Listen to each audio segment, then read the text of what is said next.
మోకాళ్ల నొప్పులు, gas, gut health వంటి సర్వ రోగాలకు నివారణి అరుణ యోగా ఆముదం. సార్ రజనీకాంత్ గారిని లాస్ట్ సార్ ఎప్పుడు కలిసారు మీరు? మొన్న చెప్పాను కదండి, విఠల్ ప్రసాద్ అని మా ఫ్రెండ్ ఇంట్లోనే ఆయన పేయింగ్ గెస్ట్ అని పేరే కానీ ఎప్పుడు డబ్బులు ఇచ్చాడు. వాళ్ళ అమ్మగారే భోజనం పెట్టింది, కొడుకులు తన విఠల్ ప్రసాద్ వాళ్ళ ఇద్దరు అన్నదమ్ములు. అయితే వాళ్ళలో కానీ ఈయన కూడా చూసుకునేది. వాళ్ళ ఇంట్లోనే ఒక రూము మ్యూజిక్ అకాడమీ అని చెన్నైలో ఉంటుంది, దాని పక్కనే వెనకాల. విఠల్ ప్రసాద్ వాళ్ళ ఫాదర్ కూడా జమీందార్ గారి దగ్గర దివాన్గా పనిచేసేవారు వాళ్ళ ఫాదర్ ఒకప్పుడు. ఆ మంచి ఇల్లు ఉండేది, ఆ ఇంట్లోనే పాపం ఆశ్రయం ఇచ్చింది. తర్వాత వాళ్ళని కూడా బాగా చూసుకున్నాడు రజనీకాంత్.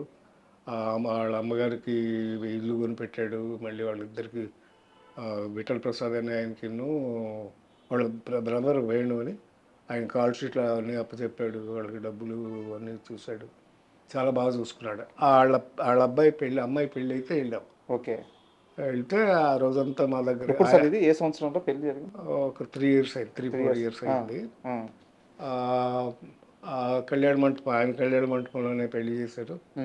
పెళ్ళి అయిన తర్వాత మమ్మల్ని అందరినీ ఆయన తోటకు తీసుకెళ్ళాడు, మా ఫ్రెండ్స్ అందరినీ. ఓకే, మేము 15 మంది దాకా ఉన్నాం బ్యాచ్.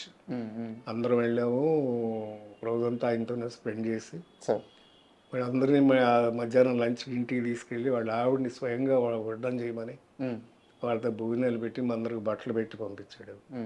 సో అలాగే ఫ్రెండ్స్ని బాగా చూసుకుంటాం. ఏమని పిలుస్తున్నారు ఇప్పుడు? అరే అనుకుంటాం మేము. ప్రదీప్ శక్తి గారు కానీ మేమంతా మేము ఫ్రెండ్స్ అలా అనుకుంటాం, అలాగే అరే అనుకుంటాం, అంతే కదా.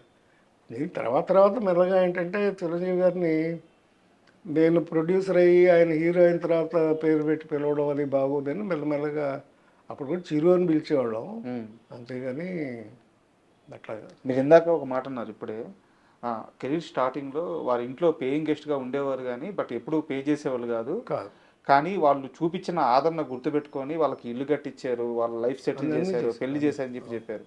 ఈ దాని కూడా మొదటి నుంచి ఉండేది రజనీకాంత్ గారి విషయంలో. అంటే మొదట్లో పరిస్థితి లేదు కదా ఆయనకి, తర్వాత ఎక్కడి నుంచి వస్తుంది, అది తర్వాత వచ్చింది. మీరు అంతా దగ్గర నుంచి చూసారు.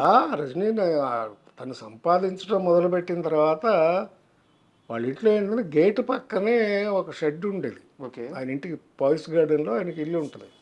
గేట్ దగ్గరే ఒక రూమ్, పెద్ద హాల్ లాంటి రూమ్ కట్టి దాంట్లో జిన్నవారి సరుకులు, పప్పులు, బెల్లాలు, బియ్యాలు అన్నీ మొత్తం సరుకులన్నీ స్టోర్ చేసి పెట్టేవాడు. ఎవరు వచ్చినా సరే ఎంత కావాలంటే అది తీసుకెళ్ళటమే, ఫ్రీగా వచ్చి తీసుకెళ్ళిపోవడం, ఫ్రీగానే ఆయన అలాగే ఇచ్చేవాడు. అవన్నీ చాలా మంచి పనులు చేసేవాళ్ళు అండి. Very good, very nice. And ఇప్పుడు ఆయన ఆస్తిలో కూడా వారసులకి ఏం రాదు అని చెప్పేసి వీళ్ళు కూడా రాశారు అని చెప్పి చాలా మంది చెప్తుంటారు, నిజమేనా అది? అంత ఎందుకు చేస్తారండి, మా పిల్లలు ఉన్నారు కదా, ఆడపిల్లలు ఉన్నారు కదా, 2 ఆడపిల్లలు. కొంత లిమిటెడ్ వరకు వారసులకు ఇచ్చి మిగతాదంతా అని చెప్పేసి చెప్తుంటారు. పుకార్లేనా అవి? ఎందుకు ఇస్తాడు సార్? పొలిటికల్గా కూడా ఇవ్వడం సార్, గురికే ఏదో గాసిప్ ఏదో రాస్తూ ఉంటారు కదా, అంతేగాని హెల్ప్ చేయడం చేస్తాడు. చిరంజీవి గారు చేస్తారు అలాగే. మన సునామీ ఇచ్చినప్పుడు ఇది అందరికి హెల్ప్ చేయాలి, సునామీ కదా ఇది, కరోనా వచ్చినప్పుడు చాలా మందికి చేయాలి అలాగే. అవునవునవును. ఆ గుడ్ నేచర్ అనేది ఆటోమేటిక్గా హీరోలు ఊడిపోద్ది సార్ ఎంతో కొంత. అంటే వాళ్ళు వేసే పాత్రలు, వాటి స్వభావాలు వాళ్ళ మీద పనిచేస్తాయి సార్. అందులోని కదా సక్సెస్ఫుల్. రామారావు గారు ఉన్నారంటే ఆయన దేవుడు అని ఫీల్ అయ్యేవాడు, లేకపోతే కరెక్ట్గా ఎలా కన్వీనియన్స్గా ఉంటాడు ఆయన, ఎలా కన్విన్స్ చేయగలడు ఆడియన్స్ని. ఆయన స్వతహాగా నేను దేవుడు అనే ఫీల్ అయ్యేవాడు. అందుకే ఆ టీవీ, ఆ నటన, ఆ ఇన్వాల్వ్మెంట్ వచ్చేస్తుంది, ఆ క్వాలిటీస్ కూడా అలాగే డెవలప్ అవుతాయి. సో అంతులేని కదా దర్శకుడు కె బాలచంద్ర గారి గురించి ఎంత చెప్పుకున్నా తక్కువే, ఎందుకంటే ఆయన మీకు లైఫ్ ఇచ్చారు, మాకు అద్భుతమైన సినిమాలు ఇచ్చారు. సో రజనీకాంత్ గారు ఒక పెద్ద స్టార్గా ఎదిగిన తర్వాత ఆయన పట్ల తన కృతజ్ఞతని ఎలా చూపించారు? రజనీకాంత్ కానీ, కమల్ హాసన్ కానీ, బాలచంద్ర గారు ఉంటే ఎప్పుడు వీళ్ళు కూర్చుని ఉంటే నేను చూడలేదు, కుర్చీలో కూర్చుని చూడలేదు, ఎప్పుడు నిలబడే ఉంటారు ఇద్దరు, చేతులు కట్టుకుని నిలబడారు. మేము అందరం పైగా ఎప్పుడు అనేప్పుడు కూర్చోండి అయ్యా, ఎందుకు అలా నిలబడతారు, కూర్చోండి అంటే కూర్చునేవాళ్ళం కాదు. అంత గౌరవం వాళ్ళంటే ఉంది. రజనీకాంత్ గారు చేసిన ఇంకో గొప్ప పని ఏంటంటే కొంత స్టేజ్లో బాలచంద్ర గారి డాక్టర్ కూడా ప్రొడ్యూసర్, అల్లుడును డాక్టర్, వాడు ముత్తు తీస్తుంది వాళ్ళే సార్. కాకుండా ఇంకా 2-3 కొన్ని సినిమాలు తీస్తే అప్పుడు నష్టపోయారు సార్.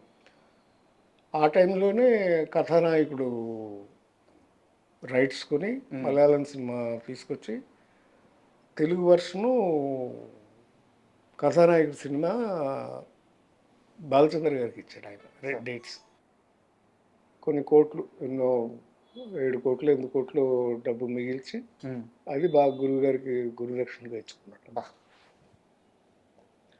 సో అలాంటి చాలా ఉన్నాయండి. అసలు గురువు అంటే గొప్ప ఇది ఇద్దరికి, కమల్ హాసన్కి అయినా అంతే, ఎందుకైనా అంతే. అవసరానికి అలాగే చేసావు. అప్పుడు బాలచంద్ర గారికి మీరు ఇంక డైరెక్షన్ చేయొద్దు సార్ అంటే 100 సినిమాలు అయిపోయినాయి అప్పుడు.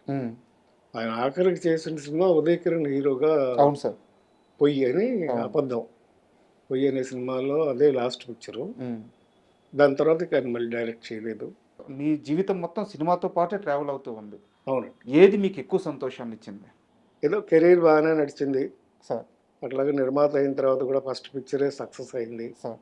దేవాంతకుడు 100 days picture, S A Chandrasekhar garu director, Vijay వాళ్ళ ఫాదర్, విజయ్ ఫాదర్. ఇది విజయశాంతి చిరంజీవి గారితో సోలో హీరోయిన్ ఫస్ట్ పిక్చరు, నేను కూడా మంచి క్యారెక్టర్ చేయడం. అవును. దేవాంతకుడు సూపర్ హిట్ అయింది. ఇక్కడే సంధ్యా థియేటర్లో 100 డేస్ ఫంక్షన్ గ్రాండ్గా చేసాం. ఆ తర్వాత మళ్ళీ 4 ఏళ్ళకి మళ్ళీ నేను సినిమా తీద్దామని అడిగితే చిరంజీవి ఏమన్నా అంటే, అప్పుడు సుధాకర్కి హరిప్రసాద్కి కూడా కొంచెం నేను హెల్ప్ చేద్దాం అనుకుంటున్నాను, అందుకని నీకు ఎక్స్పీరియన్స్ ఉంది కనుక నువ్వు ప్రొడక్షన్ చూసుకో, సార్ వాళ్ళిద్దరు కూడా షేర్ ఇచ్చి ముగ్గురు చేసుకోండి అని చెప్పి మళ్ళీ డేట్లు ఇచ్చాడు. నటుడిగా, డిస్ట్రిబ్యూటర్గా, నిర్మాతగా అన్ని దగ్గరలో మీరు సక్సెస్ అయ్యారు. అవునండి. ఈ మధ్యలో ఫైనాన్షియల్ క్రైసిస్ ఎక్కడి నుంచి వచ్చింది? ఫైనాన్షియల్ క్రైసిస్ లేదండి అసలు. లేదు లేదు.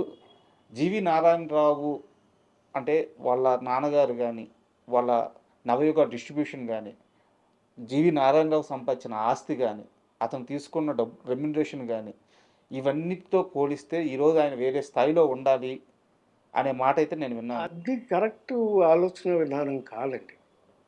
సినిమా ఫీల్డ్ అన్న తర్వాత సక్సెస్ ఫెయిల్యూర్ అని ఉంటాయి.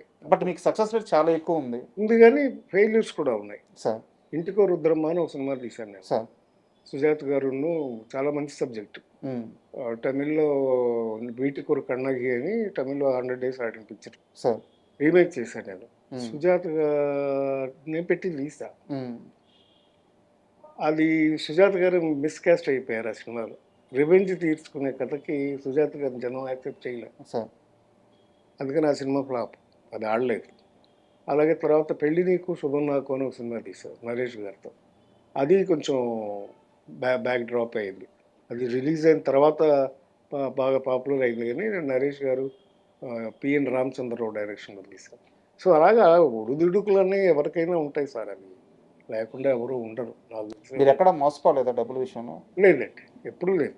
ఏదో ప్లానింగ్ చేసా, సక్సెస్ ఫెయిల్యూర్ అయింది తప్ప బేసికల్గా అంటే ఫాదర్ డిస్ట్రిబ్యూటర్, బ్రదర్స్ అంతా బాగున్నారు. నాకు ఎప్పుడు అలాంటి ఇబ్బంది కానీ ఫైనాన్షియల్ ఇబ్బంది ఎప్పుడూ లేదు. And for more videos, please subscribe to iDream. Please subscribe to iDream. Please subscribe iDream. And please subscribe to iDream. For more videos, subscribe to iDream. please like, share and subscribe to the channel. Congratulations, iDream. Subscribe to iDream. Subscribe to iDream.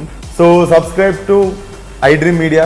iDream ki iDream team andarki huge congratulations. Please subscribe iDream Media. Please subscribe to iDream. Subscribe iDream. Please subscribe to iDream. iDream అంటే నా కళల ఛానల్ను subscribe చేసుకున్న నోరు తిరుగుతలేదు, మీరైతే గంట గుర్తు కొట్టండి. For more such videos, please subscribe to iDream. Subscribe to iDream. Please subscribe to iDream. Please subscribe iDream Media. Please do subscribe to iDream. Please subscribe to iDream Media. For best entertainment and information, please subscribe iDream. And don't forget to subscribe to iDream.